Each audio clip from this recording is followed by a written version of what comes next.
Hello everyone, তো আজকে আমি নিয়ে চলে এসেছি একটা রেসিপি, তড়কা রেসিপি। তো এই ঠান্ডায় সবাই কিন্তু করে একবার খেও, ঝাল ঝাল তড়কা রেসিপি। প্রথমে আমি এখানে গ্যাস জ্বালিয়ে একটু তেলটা গরম করে নিয়েছি।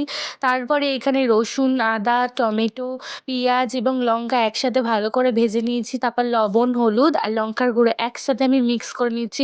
এই ডালটা না, মানে এই তড়কার যে ডালটা আমি করবো, এটা হলো গোটা মুসুর ডাল। এই ডালে সবাই খেয়ে দেখো একবার। তারপরে একটু ভাজা ভাজা হয়ে গেছে, তারপর আমি দুটো ডিম ফাটিয়ে নিয়েছি এখানে। অবশ্যই ডিম দেবে তরকারিতে, নাহলে কিন্তু তরকা ভালো হবে না একদমই। তারপর এই যে আমার ডালটা সেদ্ধ হয়ে গেছে। এই ডালটা না খুব ভালো লাগে খেতে এই তরকার ডালের থেকেও, কিন্তু এটাতে একবার করে দেখবে, খুব সুন্দর হবে খেতে। তারপর আমি অল্প অল্প করে দিয়েছি, দিয়ে ভালো করে নাড়ছি। আর হ্যাঁ, লঙ্কাটা মনে করে বেশি করে দিও, তাহলে ঝাল ঝাল লাল লাল হবে। ঠিক আছে, তারপরে আমি এখানে একটু তড়কা মশলা দিয়ে দিয়েছি। আর নামানোর আগে একটু কাস্তুরি মেথি আমি দিয়ে দেবো। কাস্তুরি মেথিটা দিলে না খুব সুন্দর একটা ফ্লেভার হয় আর খেতে খুব সুন্দর লাগে। এখানে আমি বাটি করে নিয়ে নিয়েছি খাবো বলে। তো আমার তো খুবই ভালো লেগেছে, অসাধারণ।